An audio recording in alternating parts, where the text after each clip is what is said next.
حوالے سے Kolkata ward number 65 کے نوجوانوں نے پروگرام کا انعقاد کیا۔ یوم جشن عید میلاد النبی کے موقع پر حاجی عبدالغفور مسجد تلجلا روڈ کے نوجوانوں اور سماجی کارکنان نے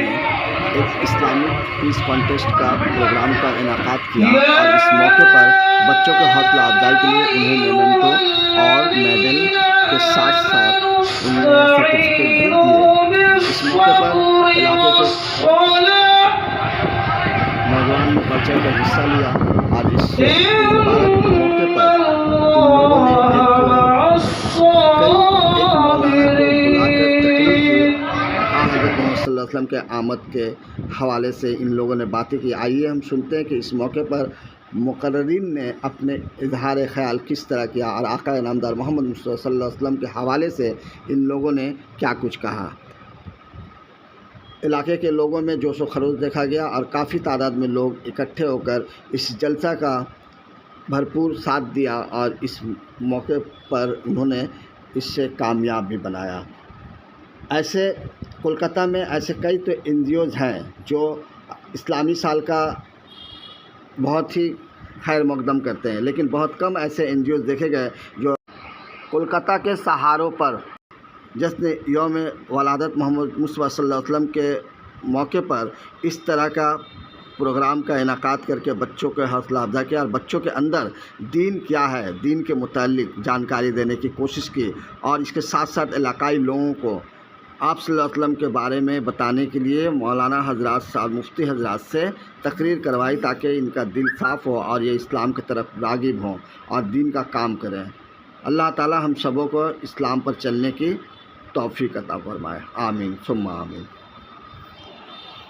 اس موقع پر علاقے کے خاص جو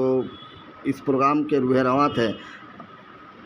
سجاد بھائی اور یوسف بھائی، رادا بھائی، اکبر بھائی اور ان کے دیگر شرکا جس میں قاضی محبوب صاحب پیش تھے۔ آئیے ہم بات کرتے ہیں اور جاننے کی کوشش کرتے ہیں کہ ان لوگوں نے اپنے خیالات کا اظہار کس طرح کیا۔ تھوڑی تکلیف کر کے آئے اسٹیج پر فرسٹ پرائز گلنار پروین، گلنار ماشاءاللہ، گلنار علی، بہت خوب۔ یہ دینیات مکتب غفوریہ نثار مسجد کی بچی تھی کہ اس گروپ کے فرسٹ پوزیشن میں ہے۔ اب میں جن کا نام لے رہا ہوں وہ آئیں گے ایک ایک کر کے، ان کو باقی لوگ جو بچے ہیں ان کو پہنا دیجیے ایک ایک کر کے سب کو، ماشاءاللہ۔ بسم اللہ الرحمن الرحیم۔ لقد كان لكم في رسول الله أسوة حسنة لمن كان يرجو الله واليوم الآخر وذكر الله كثيرا، صدق الله العظيم۔ محترم سامعین کرام، بزرگوں اور دوستوں، حضرات علماء کرام اور پردہ نشین معزز خواتین، سب سے پہلے میری گزارش ہے کہ آپ لوگ ایک مرتبہ درود شریف پڑھ لیجیے، اللہم صلی علی سیدنا۔ سب سے پہلی بات یہ ہے کہ یہ جو مجلس ہے، یہ جو جلسہ ہے، یہ جلسہ منعقد کیا گیا ہے اس ذات گرامی کے نام سے جس کے صدقے میں اللہ تعالیٰ نے زمین آسمان اور کائنات کو بنایا ہے۔ جیسے اس کا مقام اور مرتبہ سب سے اونچا ہے، اسی طرح سے اس کی باتیں بھی سب سے زیادہ قیمتی، سب سے زیادہ اچھی اور سب سے زیادہ اونچی ہیں۔ جب کہیں کسی مجلس کے اندر اس ذات اقدس کا تذکرہ ہو جس کو ہم محمد الرسول اللہ صلی اللہ علیہ وسلم کہتے ہیں، تو ہماری ذمہ داری یہ ہے کہ ہم ان کی باتوں کو ان کی محبت کے تقاضے کی بنیاد پر دھیان سے سنیں، غور سے سنیں اور اس نیت کے ساتھ سنیں کہ ہمارے آقا کی جو باتیں ہمارے کانوں میں پڑیں گی، ہم سنیں گے، ہم اس کے مطابق اپنی زندگی کو بنانے کی کوشش کریں گے، ہم ان کو مانیں گے۔ ہمارے پیغمبر صلی اللہ علیہ وسلم نے جن باتوں سے ہم کو منع کیا ہے، ہم اپنے آپ کو ان سے روکیں گے، اور جن کاموں کے کرنے کا حکم دیا ہے ہم وہ کام کریں گے۔ اس نیت کے ساتھ ہم بات کہیں گے یا بات سنیں گے عظمت کے ساتھ تو اس کا فائدہ ملے گا، اور اگر خالی ایسے ہی بیٹھ گئے اتفاق سے تو پھر ہم کہہ لیں گے، آپ سن لیں گے، ہم اپنی طرف چلے جائیں گے، آپ اپنی طرف چلے جائیں گے اور کچھ حاصل نہیں ہوگا۔ اس لیے میں بچوں سے بھی کہتا ہوں، یہ جو بچے بیچ میں بیٹھ کے بات کر رہے ہیں، اگر یہ قرآن مجید کی سورہ احزاب کی ایک آیت کریمہ تلاوت کی ہے، اس آیت کریمہ کے اندر اللہ تعالیٰ نے اس بات کا تذکرہ کیا ہے کہ ہم نے جناب رسول اللہ صلی اللہ علیہ وسلم کو انسانوں کے لیے آئیڈیل اور نمونہ بنا کر کے بھیجا ہے۔ آئیڈیل اور نمونہ کا مطلب کیا ہوتا ہے؟ جیسے ہم کو یہ چشمہ بنوانا ہے، ہم چشمے والی دکان میں جب جاتے ہیں تو ہم کہتے ہیں بھائی ہم کو ایک چشمہ چاہیے اور یہ لیجئے، یہ سیمپل ہے چشمے کا، ہم کو بھی اسی طرح کا چشمہ چاہیے، فریم کا جو کلر ہے وہی کلر چاہیے،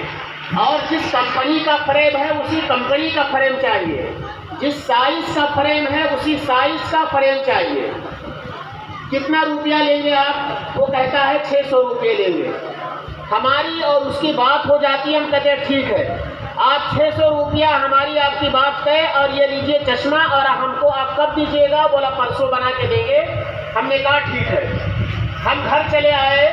تیسرے دن یعنی پرسوں ہم دکاندار کے پاس پہنچے اور ہم نے کہا بھائی چشمہ دے دیجیے۔ اس نے جب چشمہ اٹھا کر کے ہم کو دیا، یہ لیجیے آپ کا چشمہ، ہم نے چشمہ جب اٹھا کر کے دیکھا تو ہم نے دیکھا کہ اس کا فریم بلیک ہونے کے بجائے گولڈ ہے، اور اس کا سائز جتنا ہم نے سیمپل میں دیا تھا اس سے سائز چھوٹا ہے۔ تو آپ بتائیے کیا وہ چشمہ ہمارے لیے قابل قبول ہوگا؟ ہم نے کہا بھائی ہم آپ کو سیمپل اور نمونہ دے کر کے گئے تھے، ہم نے آپ کو دکھا دیا تھا، سیمپل دے دیا تھا، آپ کو کہا تھا کہ اسی سیمپل کے مطابق بنائیے۔ ٹھیک ہے بھیا، آپ نے سیمپل کی نقل نہیں کی ہے، آپ نے اپنی طرف سے بنا دیا ہے، آپ نے اپنی طرف سے کلر چینج کر دیا، سائز گھٹا بڑھا دیا۔ یہ چشمہ ہم کو نہیں چاہیے، یہ چشمہ ہم کو نہیں چاہیے۔ وہ کہا ارے بھائی کیا ہوا، خالی کلر ہی تو بدلا ہے، تھوڑا سائز ہی تو بدلا ہے۔ تو میں کیا کہوں گا بھائی، میں یہی سائز کا چشمہ لگانا مجھے پسند ہے، میں بہت دنوں سے اسی سائز کا چشمہ اور اسی کلر کا چشمہ لگاتا ہوں، مجھے اسی طرح کے چشمے سے محبت ہے، اسی طرح کے چشمے سے ہمیں دلچسپی ہے، یہی کلر ہم کو پسند ہے۔ ہم کو دوسرا کلر آپ کے حساب سے ہو سکتا ہے اچھا ہو، لیکن وہ کلر ہم کو پسند نہیں ہے۔ یہی معاملہ اللہ تعالیٰ کا ہے کہ اللہ تعالیٰ نے جناب رسول اللہ صلی اللہ علیہ وسلم کو ہمارے لیے نمونہ بنا کر کے بھیجا ہے۔ ہم کو حکم اس بات کا دیا گیا کہ اگر تم کھانا کھاتے ہو تو محمد الرسول اللہ صلی اللہ علیہ وسلم کی طرح کھانا کھاؤ، اگر تم راستہ چل رہے ہو تو محمد الرسول اللہ صلی اللہ علیہ وسلم کی طرح راستہ چلو، اگر تم بستر پر آرام کرنے کے لیے گئے ہو تو جناب رسول اللہ صلی اللہ علیہ وسلم کی طرح بستر پر آرام کرو، اگر تم نماز پڑھ رہے ہو تو رسول اللہ صلی اللہ علیہ وسلم کی طرح نماز پڑھو، اگر تم شادی کر رہے ہو تو رسول اللہ صلی اللہ علیہ وسلم کی طرح شادی کرو، اگر تم کاروبار اور بزنس کرتے ہو تو محمد الرسول اللہ صلی اللہ علیہ وسلم کی طرح کاروبار اور بزنس کرو،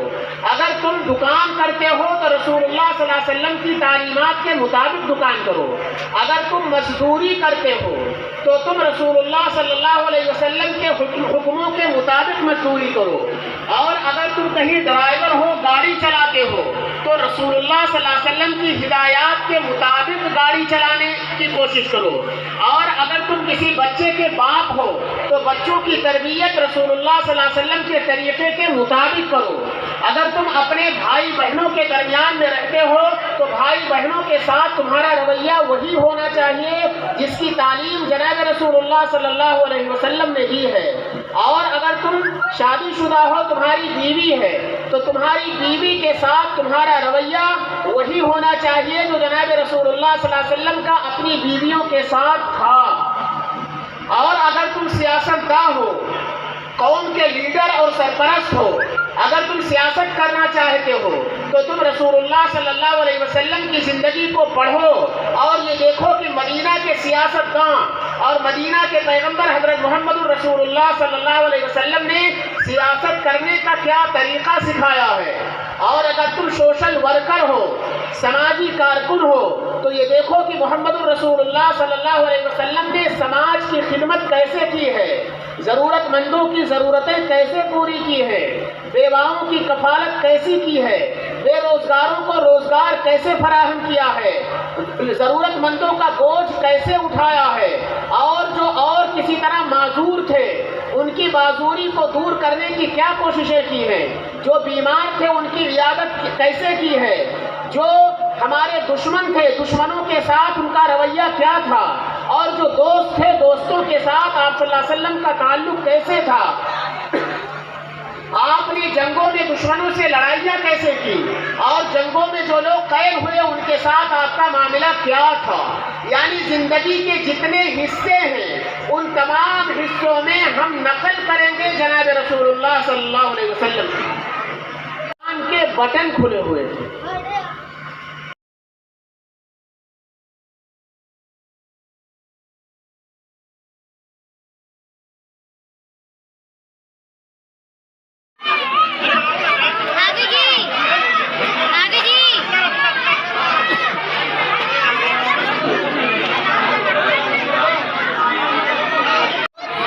تاج بھائی اوپر آئیے، حیدر بھائی اور کون ہے، سارے بھائی اوپر آ جائیے، چلیے۔